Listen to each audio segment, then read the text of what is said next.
사도신경 하심으로 우리의 신앙을 고백하도록 하겠습니다. 전능하사 천지를 만드신 하나님 아버지를 내가 믿사오며 그 외아들 우리 주 예수 그리스도를 믿사오니 이는 성령으로 잉태하사 동정녀 마리아에게 나시고 본디오 빌라도에게 고난을 받으사 십자가에 못 박혀 죽으시고 장사한 지 사흘 만에 죽은 자 가운데서 다시 살아나시며 하늘에 오르사 전능하신 하나님 우편에 앉아 계시다가 저리로서 산자와 죽은 자를 심판하러 오시리라. 성령을 믿사오며 거룩한 공회와 성도가 서로 교통하는 것과 죄를 사하여 주시는 것과 몸이 다시 사는 것과 영원히 사는 것을 믿사옵나이다. 아멘. 찬송가 96장 예수님은 누구신가 함께 찬양하겠습니다.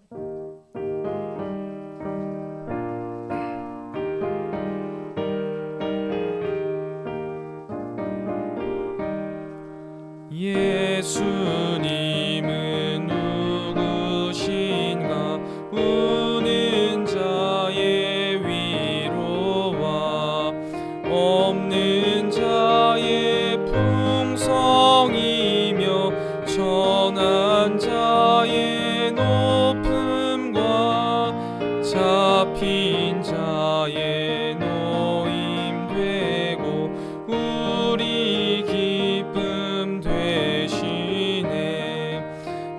예수님은 누구신가 약한 자의 강함과 눈먼 자의 빛이시며 병든 자의 고침과 죽은 자의 부활되고 우리 생명 되시네.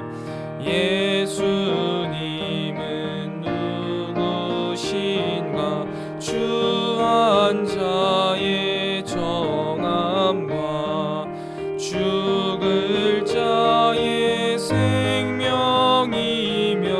죄인들의 중보와 멸망자의 구원되고 우리 평화 되시네. 예수님은 누구신가 온 교회의 머리와 온 세상의 구주시며 모든 왕의 왕이요 심판하실 주님 되고 우리 영광 되시네. 아멘. 이 시간 함께 보실 하나님 말씀은 마태복음 1장 18절부터 25절까지의 말씀입니다. 마태복음 1장 18절부터 25절까지의 말씀. 마태복음 1장 18절부터 25절까지의 말씀 제가 봉독하도록 하겠습니다. 하나님 말씀입니다. 예수 그리스도의 나심은 이러하니라. 그의 어머니 마리아가 요셉과 약혼하고 동거하기 전에 성령으로 잉태된 것이 나타났더니 그의 남편 요셉은 의로운 사람이라 그를 드러내지 아니하고 가만히 끊고자 하여 이 일을 생각할 때에 주의 사자가 현몽하여 이르되 다윗의 자손 요셉아 내 아내 마리아 데려오기를 무서워하지 말라. 그에게 잉태된 자는 성령으로 된 것이라. 아들을 낳으리니 이름을 예수라 하라. 이는 그가 자기 백성을 그들의 죄에서 구원할 자이심이라 하니라. 이 모든 일이 된 것은 주께서 선지자로 하신 말씀을 이루려 하심이니 이르시되 보라 처녀가 잉태하여 아들을 낳을 것이요 그의 이름은 임마누엘이라 하리라 하셨으니 이를 번역한즉 하나님이 우리와 함께 계시다 함이라. 요셉이 잠에서 깨어 일어나 주의 사자의 분부대로 행하여 그의 아내를 데려왔으나 아들을 낳기까지 동침하지 아니하더니 나음의 이름을 예수라 하니라. 아멘. 이 시간 주님께서 또 하나님 말씀 앞에 서게 하신 것을 감사하며 하루를 살아갈 영의 양식을 주실 것을 기대하며 말씀 앞에 겸손히 나아가는 이 시간 되기를 소망합니다. 오늘 본문은 우리가 잘 알고 있는 예수 그리스도의 나심을 기록하고 있는 본문입니다. 그리고 대부분 이 본문을 통해서 예수의 이름의 의미, 또 임마누엘의 의미, 즉 하나님이 우리와 함께 하시고 그분이 우리의 구원자 되신다라는 것에 집중하여서 주로 살펴보는 본문인데요. 저는 이번에 이 본문을 묵상하면서 예수님이나 임마누엘의 이름의 의미보다는 요셉에게 자꾸만 마음이 가더라고요. 그런데 실제로도 마태복음과 누가복음에 등장하는 예수님의 출생에 관한 이야기는요, 각자의 자료에 근거하기 때문에 사뭇 다르게 전개가 되는 것을 볼 수 있습니다. 누가복음에서는요, 예수님의 출생 이야기를 마리아의 관점에서 진술하고 있거든요. 그런데 마태는 보면 요셉의 관점에서 진술하고 있는 것처럼 보여집니다. 특별히 마리아의 잉태와 출산은 당시 유대 사회 결혼 문화와 관련하여서 극적인 효과를 더하는데요. 지금 요셉과 마리아는 약혼이라고 기록되어 있지만 조금 더 정확하게는 정혼 기간을 거치고 있는 중이었습니다. 이 당시 유대 사회에서 정혼 기간은요, 길게는 1년 정도까지 허용이 되고요. 정혼을 하는 순간 분명히 바로 부부의 법적인 효력이 발생합니다. 그런데 이 정혼을 왜 하는 것이냐? 이제 아버지에게 그 가정에 속한 딸의 의무와 책임을 마무리하는 기간으로서 주어지는 것이죠. 그래서 만일 이 기간에 부정이 발생하면요, 철저히 율법적인 절차를 따라야만 했습니다. 이러한 이유를 두고 요셉을 조금 더 깊이 있게 묵상하다 보니까요, 오늘 본문에 나오는 요셉, 그리고 그 요셉의 행동을 통해서 우리의 신앙의 성숙을 볼 수 있었습니다. 그래서 저는 이 시간 이러한 요셉의 모습을 통해 우리의 신앙이, 우리의 믿음이 어떻게 성숙되어져 가는지를 함께 살펴보고자 합니다. 마태복음에서는요, 마리아와 요셉이 약혼, 정혼 관계임을 분명하게 밝히고 있습니다. 이 사이에 두 사람은 서로가 순결을 지켜야만 했어요. 마리아와 요셉은 그런 절차를 밟아가고 있었던 것이죠. 그런데 마리아가 임신을 한 겁니다. 더군다나 이 시점을 어떻게 말하고 있냐면 두 사람이 동거하기 전에라고 말하고 있는데요. 약혼한 남녀의 합법적인 성관계가 가능한 시점이 결혼식을 기점으로 하기 때문에 오늘 성경에 나오는 동거하기 전에라는 것은 결혼식을 치르기 전에라는 것을 의미해요. 그렇기 때문에 아마도 결혼식을 며칠 앞두지 않은 이 시점에 이 일들이 막 발생한 거죠. 마리아가 임신했다는 사실이 밝혀진 거예요. 그런데 이것도요, 좀 우리가 정확하게 알아야 될 게 마리아가 의도적으로 숨겼다가 그때 공개한 게 아니라 서로 아무도 모르는 상태에 있다가 그 사실이 드러난 상황인 겁니다. 여기서 성경은 나타났다라고 번역했지만 실제로 이 단어는 발견되었다라는 수동적인 의미가 강조되는 게 훨씬 나을 겁니다. 마태는 그녀의 잉태가 성령으로 된 것이다 라는 단도직입적인 설명을 덧붙이면서 이야기의 전개를 빠르게 가져가지만 실제로 요셉은요, 지금 이게 성령으로 된 건지 뭐가 어떻게 된 건지 전혀 모르는 거예요. 이유야 어찌 되었던 간에 사람의 눈으로 볼 때, 아니면 사회적인 눈으로 볼 때, 요셉이 그냥 볼 때는요, 결혼을 앞둔 마리아가 임신한 것은 딱 한 가지의 경우밖에 안 되는 거예요. 정절을 지키지 못한 결과인 것이죠. 이 경우 유대법도 그렇고요, 로마법도 그렇고 둘 다 간음죄를 적용합니다. 그래서 이 여인은 돌에 맞아 죽는 형벌에 처하게 되어야만 하는 것이죠. 하지만 마태는 그 일이 성령으로 말미암았다라는 사실을 적시하면서 예수님의 탄생의 기원이 사람이 아닌 하나님임을 강조하고 있습니다. 그리고 마리아에게 일어난 놀라운 일을 알게 된 그 요셉의 태도와 대응이 바로 이어져서 기록되는데, 우리가 잊지 말아야 될 것은 지금 요셉은 이 일이 성령으로 잉태됐는지 아닌지를 전혀 모르는 상황이라는 겁니다. 그러면서 요셉은요, 요셉에 대한 마태의 개인적인 평가가 먼저 등장하는데, 마태복음에서 그를 뭐라고 말하냐면 의로운 사람이다 라고 말해요. 의로운 사람 요셉은요, 이 사실을 공개적으로 드러내지 않고 조용히 파혼하기를 원했다라고 기록하죠.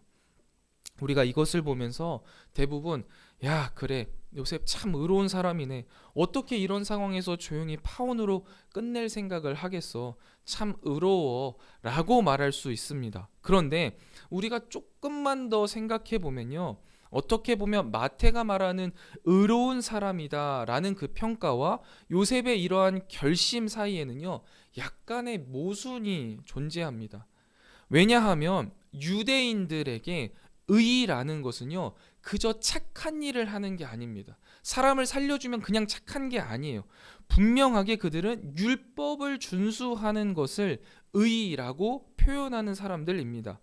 약혼한 여인이 임신한 것이 명백히 율법을 위반한 것이기 때문에 이것을 죄라고 이야기하고, 그들이 말하는 의로운 사람이라면 분명하게 율법을 지켜야 되는 겁니다. 그래서 율법을 따라서 이 사실을 공개하고 율법을 따라서 이 여인을 처벌함으로써 자신의 무고함을 증명하고 율법적인 절차를 밟아가는 것이 오히려 이 요셉이 의로운 사람이다라는 것을 당시 유대 사회에 정확하게 보여주는 것이고, 그들이 말하는 의로운 자가 되는 방법입니다.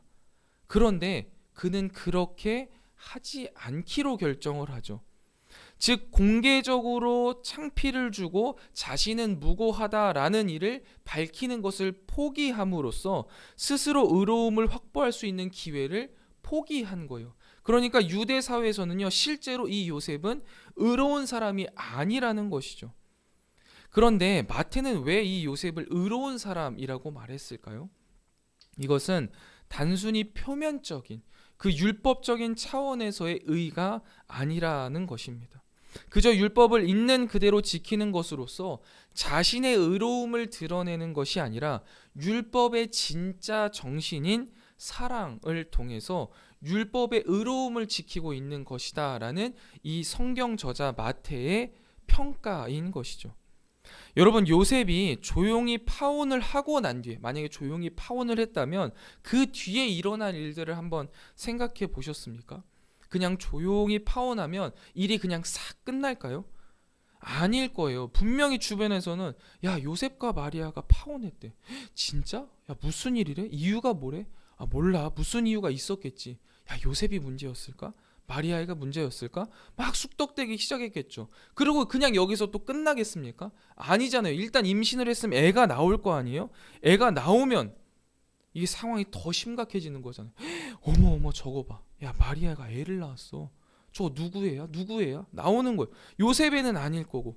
그러면 요셉은 어떻게 되는 거예요? 의로운 사람이 아니게 되는 거예요. 아, 요셉은 뭐야? 왜 이걸 조용히 끝냈어? 이걸 율법적으로 왜 해결하지 않았어? 야, 의로운 사람인 줄 알았더만 똑같구만, 도찐 개찐이구만, 이렇게 상황이 전개되지 않겠습니까? 요셉이 조용히 파혼을 선택한 것은요, 자신이 피해를 입지 않겠다라는 각오가 아니라 마리아를 어떻게든 살려야겠다라는 그의 각오였던 것이죠. 율법을 표면적으로 지키면 자신은 의로워질 수 있지만 한 사람의 생명이, 아니 그 태중의 아이의 생명까지도 잃을 수 있으니 그는 율법의 참 정신인 사랑을 행한 것입니다. 자신의 그러한 아픔이나 아니면 어려움들을 감내하고서라도 말이죠. 즉, 이러한 결정을 하는 요셉은요, 약혼녀 마리아에게 일어날 일과 운명을 자신의 것으로 받아들이지는 않지만 그래도 어느 정도의 수용을 하고 어느 정도의 어려움은 겪으면서 이 사랑은 이루어 가려고 하는 것입니다. 이것이 요셉이 율법을 지키면서 마리아를 보호해 줄 수 있는 유일한 방법이라고 그는 생각했기 때문이죠. 그리고 실제로도 아마 맞았을 겁니다. 그런데 이 이야기는 여기에서 끝나지 않습니다. 요셉의 꿈에 나타난 주의 사자는요, 그를 먼저 다윗의 자손 요셉아라고 부르기 시작합니다. 이 다윗의 자손이라는 칭호 굉장히 중요한 거 알고 계시죠? 여기에서요, 이 다윗의 자손이라는 칭호는요, 예수님 외에 다른 사람에게 사용된 것은 딱 여기에서만 쓰였습니다. 이를 통해서 예수님이 다윗의 계보로 들어오는 데 있어서 요셉의 역할이 얼마나 중요한지를 강조하고 있는 것인데요. 예수님이 다윗의 계보로 들어오게 하기 위하여서는 이 요셉과 마리아의 법적인 관계를 은밀히 정리하려고 하는 요셉의 생각, 이 판단을 내려놓게 해야만 했습니다. 그래서 주의 사자는요, 요셉에게 마리아 데려오기를 두려워하지 말라라고 말하죠. 아까도 말씀드렸다시피 요셉이 가만히 정리하려고 한 것은 자신은 율법을 지키면서 이 마리아를 보호해 줄 수 있는 유일한 방법이기도 했지만, 그의 심리적인 배경, 이러한 선택을 한 배경에는요, 두려움이 깔려 있었음을 볼 수 있는 겁니다. 그리고 이것을 간파한 주의 사자는 그에게 두려워하지 말라라고 말하며 그가 두려워하지 않아도 될 이유를 알려주는데요. 지금 바로 이제 알려주는 거예요. 마리아의 임신이 성령으로 된 것이다 라는 것이에요. 이게 18절에 공개된 정보지만 요셉에게는요, 이제야 전달이 된 거예요. 그리고 주의 사자는요, 요셉이 반응할 여지를 허락하지 않습니다. 그러면서 놀라운 계시를요, 숨가쁘게 막 쏟아내기 시작해요.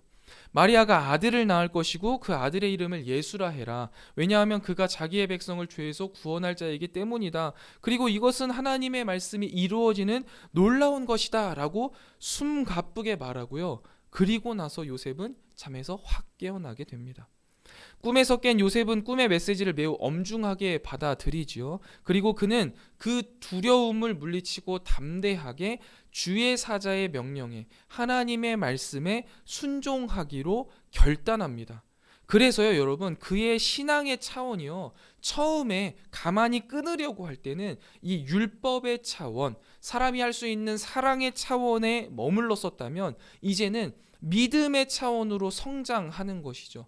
내가 어떻게든 나의 안전을 보장할 수 있는 그 율법의 차원에서 뛰어넘어서 하나님이 계획하신 하나님의 나라에 자기 자신을 던지는 것, 자기 인생 모두를 바치는 것을 볼 수 있습니다. 그렇게 그의 신앙이 성장하고 성숙하는 것이죠.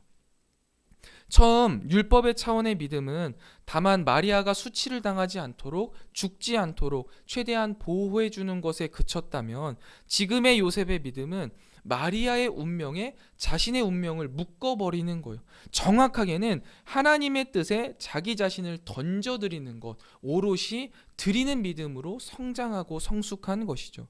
그래서 그는 주의 사자의 명령대로 마리아를 자신의 집으로 데려와요. 이것은 정상적인 결혼을 의미하는 것이죠. 그리고 요셉은 마리아가 아이를 낳기까지 그녀와 동침하지 않았으며 아이가 태어나자 명령대로 그 아이의 이름을 예수라고 짓습니다.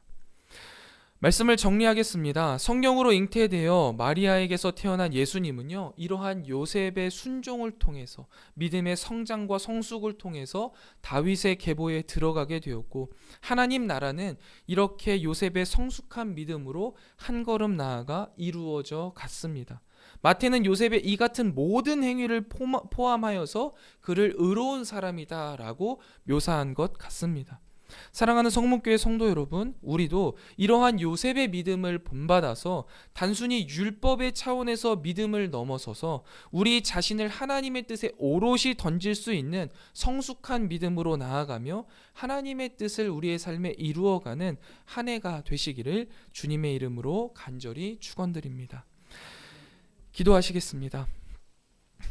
하나님 감사합니다. 오늘도 주님의 귀한 말씀을 통해 우리의 삶에 주님의 말씀을 적용하게 하시니 참 감사합니다. 귀한 말씀이 우리의 이성 가운데 잘 정리되게 하시고 우리의 마음속 깊숙한 곳에 심기어지게 하시며 우리의 삶에 아름답게 피어나게 하여 주셔서 우리가 이 요셉의 믿음의 성장과 성숙을 본받아 우리의 삶을 주님께 온전히 올려드리며 하나님의 나라를 이루어가는 귀한 믿음을 소유하게 하여 주시옵소서. 주옵소서. 특별히 주님, 이 새벽 주님의 사랑하는 백성들이 주님 앞에 나와 간절히 기도하오니 이 시간 이 자리에 임재하여 주시고 사랑하는 자녀들의 기도를 들으시고 선히 응답하여 주셔서 눈물 골짜기에 주님의 기쁨이 넘치는 날, 우리의 기도가 주님 앞에 상달되어지는 은혜의 날을 허락하여 주시옵소서. 이 새벽 주님 앞에 나아가는 우리의 모든 영혼을 주님께서 받아주실 것을 기대하며 오늘 하루도 주님과 동행하는 행복 가득한 날 되게 하여 주시옵소서. 이 모든 말씀 우리를 사랑하시는 우리 구주 예수 그리스도의 이름으로 간절히 기도드리옵나이다. 아멘. 하늘에 계신 우리 아버지여, 이름이 거룩히 여김을 받으시오며 나라가 임하옵시며 뜻이 하늘에서 이룬 것 같이 땅에서도 이루어지이다. 오늘날 우리에게 일용할 양식을 주옵시고 우리가 우리에게 죄 지은 자를 사하여 준 것 같이 우리 죄를 사하여 주옵시고 우리를 시험에 들게 하지 마옵시고 다만 악에서 구하옵소서. 대개 나라와 권세와 영광이 아버지께 영원히 있사옵나이다. 아멘. 이 시간 함께 기도하실 기도의 제목은요, 첫 번째, 율법의 진짜 정신인 사랑을 행하는 믿음을 더하여 주시옵소서. 두 번째입니다. 내 삶을 하나님께 드리는 성숙한 믿음을 더하여 주시옵소서 기도하시고, 마지막 세 번째로 성문의 온 성도가 금요기도회를 통해 하나님께 기도하게 하시고 모든 기도에 선한 응답을 받는 시간 되게 하여 주시옵소서. 우리 세 가지 기도 제목 놓고 함께 기도하고 개인 기도하고 돌아가도록 하겠습니다. 함께 기도하겠습니다.